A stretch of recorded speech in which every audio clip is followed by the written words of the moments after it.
dito wala nang tanong-tanong. O ikaw, LGU, ganyan-ganyan. Or ikaw, simbahan, wala kayong abulian, wala kayong natatanggap. Automatic yun. Mag-file ka lang, may makukuha ka agad. Ngayon, ang investigation after. So, magbubigay muna ng pera. Ganun ang government dito eh. Wala munang tanong-tanong eh. So, pagkabigay, mga after few months, bilang ka, dun pala mag-start ang investigation. Ang ginawa ka mo ng mga nandito sa North, alam mo kung ano, imbis na meron talagang lokal na bangko, may bangko yung mga lokal eh, doon mo i-deposit yung aboloy mo. Hindi, tinago, Kuya Adel. Ang ginawa nila, pinadala sa mga miyembro. So every pagkakatipon, iba't ibang miyembro ang tumatanggap ng pera. Tapos pinadadala ka mo sa Brazil sa ibang pangalan. So lumalabas pag nag-investigate, wala ka mong pera na pumapasok. Pero in reality, yung pera pumapasok sa iba't ibang pangalan. Ganon. Lupit, no? So yun ang nakikita ko naman na gagawin siguro ganun sila magtago, ibig sabihin ng pati yung batas nilalaro nila. So, ewan ko, di ako pamilyar sa Pilipinas kung paano yung pagdating sa tulungan regarding government eh. Pero dito para sa amin, madaling magbigay ang gobyerno. Eh kasi maraming pera dyan eh. Oh, yun. Dito kasi sa Pilipinas, yung mga ganyang financial assistance, mostly kasi ang nakakahingi lang naman dyan, meron na talaga yung mga IPs, PWD, mga single mother, may mga batas na kasi diyan na parang I think quarterly or monthly mayroong natatanggap 'yan. Somatic na 'yon. So may mga cash incentives sila na-receive. Kahit hindi sila mag-file, automatic 'yon. Mapupunta sa mga sa mga ATM nila yung mga makukuha nilang pera. So basta naka-rehistro sila or naka-registered sila doon sa programang 'yun, Pero ang pino-point ko lang kasi yung sinasabi kasi kanina ni KDR, it appears to me na he's willing to help, 'di ba? He's trying to imply sa mga kapatid na, oy, andito ako, kailangan natin magtulungan, kung may kailangan kayo, I'm always here. Parang gano'n gano'n ang dating di ba, na kailangan magkaisa tayo mga kapatid sa pagtutulungan, kinukwento pa niya yung senior citizen na dinalaw niya, nakita niya walang mag-aalaga pag umaalis yung nagbabantay, so inoperan niya na sila na lang magbibigay nung kikitain niya para hindi na siya umaalis at nababantayan yung nanay niya. Palakpakan naman yung mga members. As if talagang galing ni Kuya.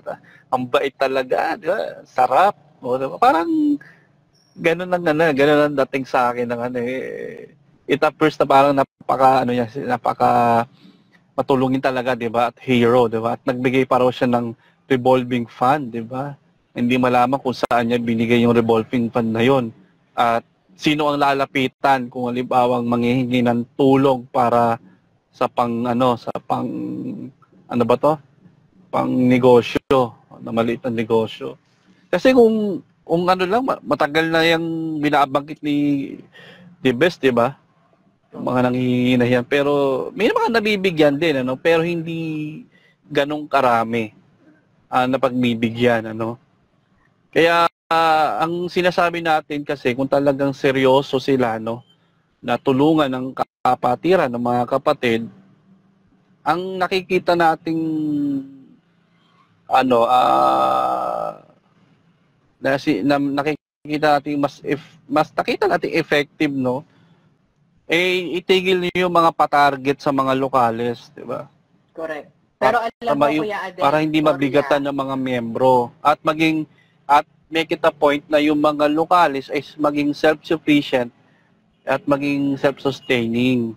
Diba? Kasi problema nga, paano tutulungan ng mga lokal yung kanilang mga members? Wala nga silang pondo. Ultimo yung bayad nila sa kuryente, delayed ng 2 months, 3 months. Yung isang Kuya Adel. lokal, di ba?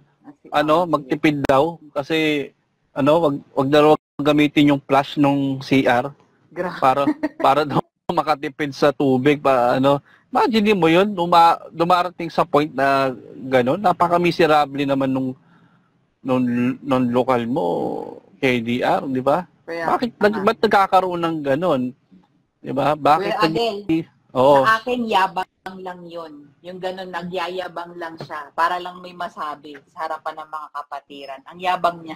Grabe naman, no? Sobrang yabang niya. Ang bigat naman satisfied. Di ko sinasabi yun, ha? O ako nagsabi, hanapin niya ako. Grabe, yung bigat, oh. Yabang niya. Yun lang yun. Sige, bigyan ko siyang benefit of the doubt. Sakaling yun ang gusto niya, no? O totoo yung hangarin niya. Pero I'm sure hindi niya kayang ibigay sa lahat ng lokal yun. Pili lang. At for sure, magbibigay siya ng criteria. Diyan sila magaling eh. Laging may criteria. Ito yung tutulungan. Kailangan ganito ka. Kailangan ganyan ka. Alam mo yun? Tapos, mapagbigyan ka man, ikakamera ka naman. O, saan ka pa rin? Kaya wag na. Kanila na yung tulong nila. Yabang niya. Wag po kayo magalit sa akin, ha? Ayan o sa akin kayo nagagalit, mga fanatics ha. Ako hindi ko sinasabing mayabang si kuya nyo. Si Unsatisfied, tingnan mo, wala pang aprangko. Ako, chill lang ako eh. Tapos, galit na galit kayo sa akin. Ay, alam niyo si Kuya Adel, may tinutulungan niya pero hindi niyo siya makikita nagyayabang tulad ni KDR. Sa totoo lang, may mga yan. May mga yung charity works yan pero wala kang makikitang nakakamera or Kaya wag siya, mayabang siya. Pero meron akong baka I think sa July, last week of July may feeding program tayo. Iyayabang lang natin ng konti. Para makita lang nila na meron tayong good works na. So, ganun. Pero alam mo, kay Adel ako totoo lang, sa kanya, sa mga sinasabi ni KDR, malabo pa sa sabaw ng pusit. Grabe talaga. Bigat Wala akong grabe mapaniwala. Talaga. Grabe na to. Yung ospital nga Yung ospital na hanggang ngayon wala pa. Di ba? Ilabas ka muna yung ospital. Sorry basher naman. Talaga. Basher. Kaya madaming galit sa akin eh. Yoko na nga. Sige, ikaw na lang magkwento. Grabe na ito. Yabang ka pala, KDR eh. Laka ka pala eh. Yabang lang pala yun eh. May nag-post nga eh. Alam mo, kahit konting pa-humble lang sana, konti lang hinihingi ko sa kanya, pero hindi kada salita niya, kahit magte-texto siya, pakinggan nyo, pamalian nyo po ako. Ang yabang niya talaga, magsalita. Ano ba yan? Parang Parang mga politiko lang din, na yung sorry, baka may mga maka-BBM dyan. Yung parang sabi na 20 pesos per kilo ng bigas. Ganun, di ba? Ngayon wala pa rin. Hindi kasi ako familiar sa politics din sa Pilipinas eh. Hindi, yung kasi na yung pinangako ni BBM. Na yun naman ang binabalik ngayon ng mga makaleni. So, parang ganun lang din daw yan nung kay KDR, di ba? Is trying to appear na I think na si KDR mayroon din siyang ano ba tawag dito? Willing din siya tumulong, in fairness to him, no? Nga lang, ang problema is hindi mo maintindihan kung talagang seryoso ba siya doon sa gusto niyang gawing tulong or parang band-aid solution lang, di ba? Hindi siya long-term solutions. Kasi kung talagang long-term solutions ang hanap mo doon sa makatulong ka, no? Ang sa akin, tanggalin mo lang yung mga patarget sa lokal, hindi mabigatan yung mga members, no, sa mga iniaatang na kung ano-ano mga patarget at pinagtutulong-tulungan. Ayun, malaking ano na yun, malaking tulong na yun, kaalwanan sa mga members, no. Oo. At bigyan mo ng pondo, sariling pondo yung mga lokales, 'di ba? Para maging self-sufficient sila. I think hindi mo na kailangan totoo lang, hindi ka naman problema na magpatayo ng mga lokales eh. Sila na mismo soon magiging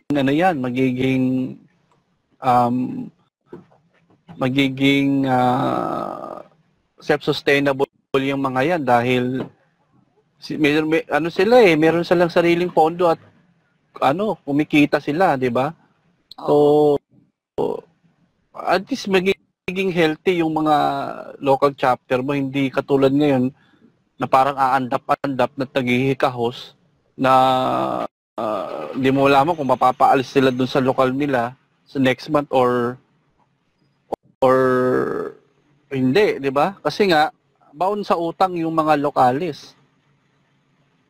Ganun ang nangyayari. Kaya talagang seryoso si Kuya na tulungan, no? Magkatulong-tulong yung mga kapatid, no? Willing talaga siyang, sabi ba niya, bibigyan pa raw niya ng revolving fund. Alam mo, Kuya, ano mo na lang ipatawad mo na lang yung mga utang ng lokal sa mga tickets, di ba? Sa mga merchandise. Oo. Huwag ka na magbagsak ng mga overpriced merchandise sa lokal. Tapos, pag pupunta ka sa mga world tour, Kuya, wag ka na magpa-target ng mga budget sa pagbisita nyo. Correct. Nako. Diba? Tsaka siya na sumagot ng pamasahe niya. Dalhin niya naman buong pamilya niya eh. Oo, total, kumikita naman yung kay Dirac, di ba? Yung HOC, may mga negosyo naman sila. Casino lang naman ba yun, di ba? Na gastusin o i-ticket, di ba? O, ano ba naman yun? Pinatoka mo na nga yung mga negosyo mo sa mga members, tapos pagka pupunta ka sa mga lugar nila, sagot pa rin ng mga members yung fair board and lodging mo, tsaka yung nako. Babalik ko sa kanila yung sinasabi nila kay Broccoli. Ikwento nila sa pagong. Grabe talaga, oh. Grabe talaga to si Satisfied, no? Ang bigat. Di ba? Sila nga pamasahin lang, di nila ma-afford eh. Ay, nako. Oo nga di ba? Kaya nga napaka-ironic nga kasi ng mga example ni Gader, kaya na minsan naiinis din ako, no? Kaya yung mga fanatics, talagang feeling nila, talagang bait ng kuya, di ba?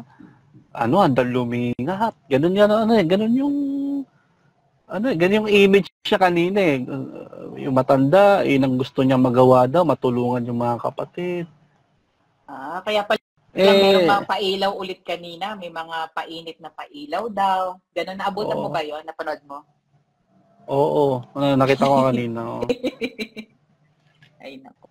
Tsaka katulad yan, meron pa kahapon, I heard na may sinasabi ni si KDR na dapat magkaisa tayo mga kapatid, bilang isang kapatid, dapat kaisa ka.